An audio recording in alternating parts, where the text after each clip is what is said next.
Thank you for joining us for Pet Connect. I'm Tara Douglas. Don't let the Feral Dogs of Avondale Mills name confuse you, because they do more than just rescue dogs. They have an equal part of their community, the rescue community, that works with cats too. So today's focus is going to be on cats. And we have two available cats. This is Robin. She's 4 months old. She's fixed, she's got all of her shots, and she is ready to find a good loving home. She is coming from a foster home. She's at PetSense right now. And our next cat that we're going to show, Twinkle, is also at PetSense. Twinkle came from a foster home as well. Twinkle is 14 weeks old, and just like Robin, Twinkle has all of the shots and ready to go to a loving home. Both of these cats are for indoor homes only, and they are there at PetSense like I mentioned. And if you stop by there will be 2 other cages with cats in it too, so you have plenty of opportunities to find a new member of your family. And with that said, we've got our big spay and neuter voucher sale, the $25 sale that's going to happen December 3rd at PetSense. We are going to be there from 9 a.m. to noon, and those vouchers will be there until they sell out. Again, our focus today is cats, and our focus is spaying and neutering. So this is a great time for us to have that $25 sale, and I will keep you informed about it over the next couple of weeks until we have that sale there. But again, if you have questions about it, contact the Feral Dogs of Avondale Mill. PetSense is nice enough to allow us to use their property to have the event, but any questions should go to Feral Dogs. You can contact them on their Facebook page. You can email them at theferaldogsofavondalemil@gmail.com also.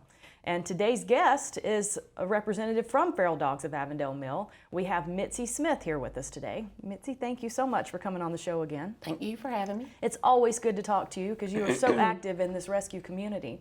But as I said, we're going to talk a lot about the cat community here. We've got a large feral and stray cat community, and you are so active and basically head up that whole Trap, Neuter, and Release, the TNR program. So can you explain to our viewers what that program is? Okay, TNR stands for Trap, Neuter, Release. And what we do is, well, January of 2021 is when we started that program. Okay. Because we had lots of complaints from business owners downtown about a stray cat population. So that's where we started. We just take our traps. We go the night before their surgeries that we have booked. We set the traps up, we get the cats, we keep them overnight so they don't have food and water, and then we take them the next morning to the clinics to get them fixed, and then after they recover overnight, they're released back out where we trapped them from. Okay. And I've had a lot of questions about what happens with the cats, and just doing research about it. People ask, why do they get returned once you trap them? Why do they go back to where they were? The main reason is because they're feral. Some of them are friendly, but most of them are not. They are comfortable in the environment that they are in. When you remove them from that environment, they don't know where to go. So we can't just take one and trap it in one location, release it in say a barn situation in Coosa County. If someone wanted a barn cat, there's no guarantee that cat will stay. It will automatically run away trying to find its way back to where we trapped it. So it's quite humane to put them back where you found them. But in a lot of the reading that I was doing, they were talking about how the TNR programs where they've been implemented, like you're doing here and trying to do here, get the community backing it, that they've been able to solve a lot of those problems. There are areas in the Northeast and Northwest where they've done that, and now they need to bring in kittens from other areas to get adopted. Because people say, well, if you remove them, that should fix the problem, but that has not been correct. All these places they've been doing it because more cats would come into that area and fill that void, basically. Yes. And so you're actually doing the best job by putting them back where you found them. That will end up correcting the problem as opposed to allowing the cats to continue to be there. It does. It allows them to maintain that colony. And but then also the other side of it is, I've noticed when we trap large colonies that some of them start disappearing. And it's not like disappearing completely, like they'll go and set up in another location because that's the location we trap them in. Okay. They just sort of move over a block. Want to get out of the way of these traps that are coming and going. Yeah. But it also, from what I understand, and correct me if I'm wrong, once you get these cats fixed, they're also a lot calmer. They're not roaming around as much. They're not making a lot of noise. Male cats are not going to mark an area anymore once they're fixed. Right. So, And they're not having fights, and then you're not having gory cats on the streets. so they're with not injuries. a nuisance anymore. Right. Now, when you catch the kittens, what can happen to those kittens? If the kittens are, say, 10 weeks or under, we put them in foster homes. So, of course, we need foster homes for that situation. We provide a cage that they can keep them in while they socialize them, and then we make those available for adoption. Okay. So that's the kind of situation that Robin and Twinkle that we just showed at the beginning of the show, that is potentially what could happen with those Right. with those feral cats that you trap them when you get them as kittens. And then some of them are just strays. They're very sweet and friendly, like Twinkle especially. Her and Star were so sweet and loving. They never were feral, I guess you'd say. From the get-go. So Right. it didn't take a lot of taming in Right. a foster situation to find them homes. Now, tell me more about how many you've trapped this year and how many you've trapped since the beginning. You said you started January of 2021? Started January 2021, our team started, and then, so like the numbers for 2022 so far is 172. Okay. And then with one female cat, I mean, I was reading that also about how one female cat can be responsible for 420,000 Yes. cats over a 7-year period. So it's just staggering to think of how many millions of cats you've prevented from Right. being in this area, if you think about it that way, with that kind of program. And when we're trapping them, we don't know if they're male or female. So when Okay. we get to the vet's office to pick them up at the end of the day and we find out what they were and we know we got females, we're like, yes. That's great.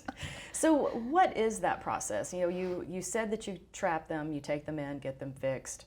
They get a rabies shot, I'm assuming. So there's a lot that goes into that, though. I mean, saying it that way, it sounds like, oh, well, it's easy. Mitzi can just go trap a cat and take it, and the problem's solved.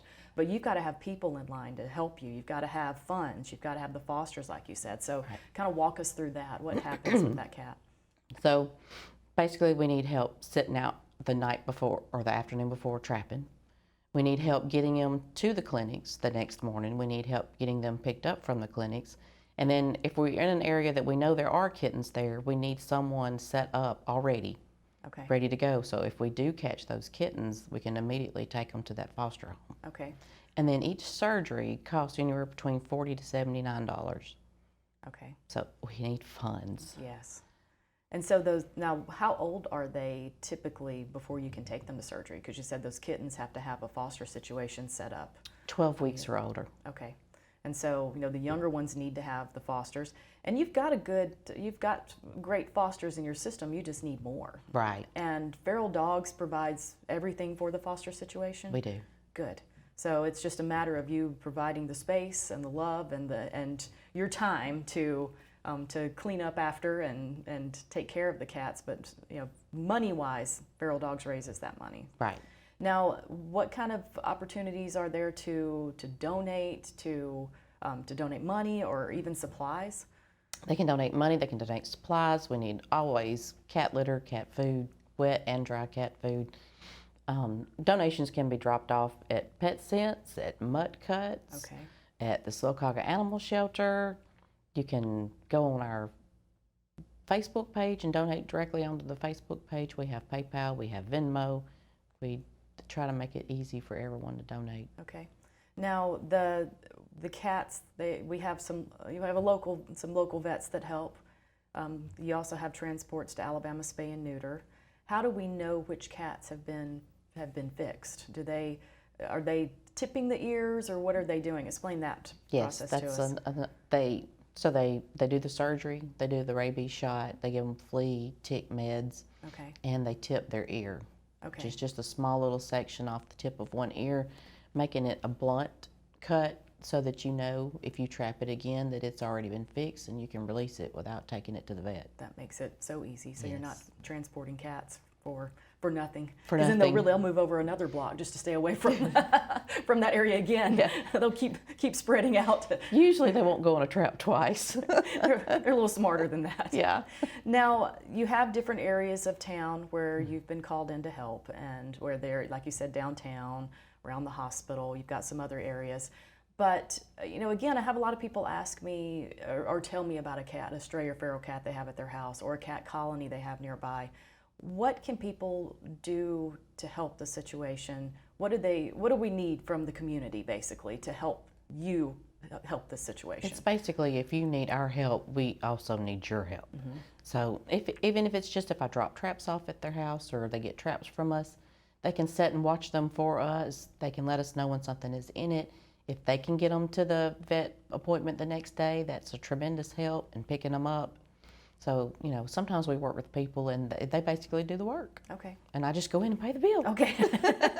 Which is great because you have a lot of time that you spend in so many different aspects of Feral Dogs of Avondale Mills operation, but certainly this is a very time-consuming portion of it to trap and watch and drive the cats places and drive them back and do all those sorts of things. Now, how can people contact, or who do they need to contact if they have an issue and they need to have the cats, if they need to trap the cats and do something about it? Do they need to message Feral Dogs? Do they message They need to message Feral Dogs. Okay. And then they can also email us. Okay, good.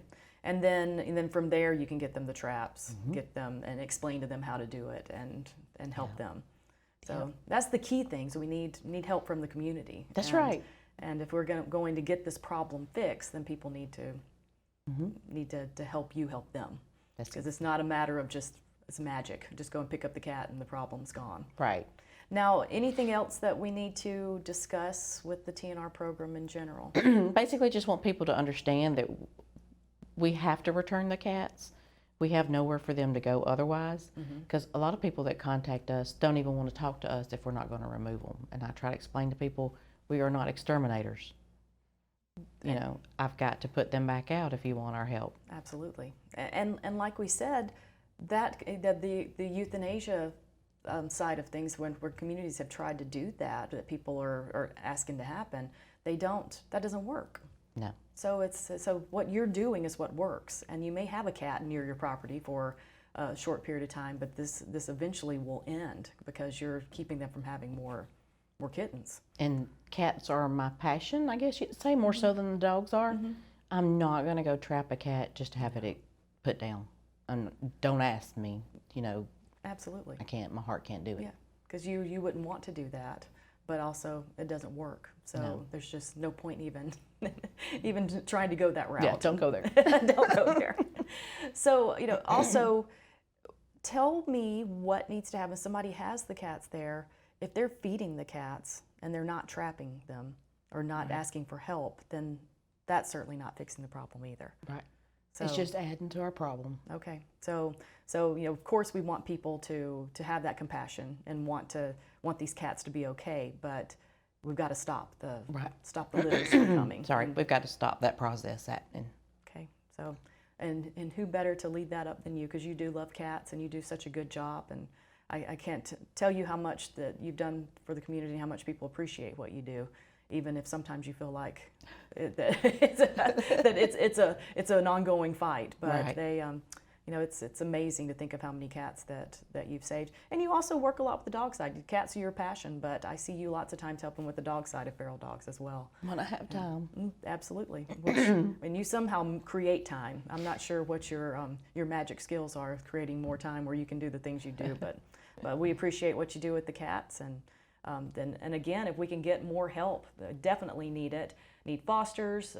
Feral Dogs needs funds. With the spay and neuter voucher sale that's coming up, they've also raised all the money for that too. So they're offering that to the community for $25, but Feral Dogs has raised the money to pay for the remainder of that bill that would be there to get the community dogs and cats fixed.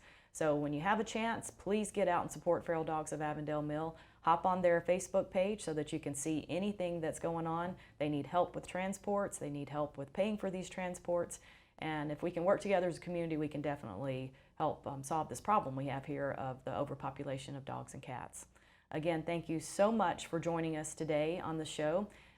If you have any questions, contact us. And we're going to leave the show with Robin and Twinkle again, because those two cats really do need a loving home. And what two cats could deserve it more than those two? They're very sweet. So stop by PetSense and meet them, and come out at PetSense on December 3rd and check out the cats then and get your spay and neuter vouchers. And we'll see you next week. Next week we have Kat Holly on the show. She's a local high school student who is going to talk to us about rescue and different opportunities to help with the community.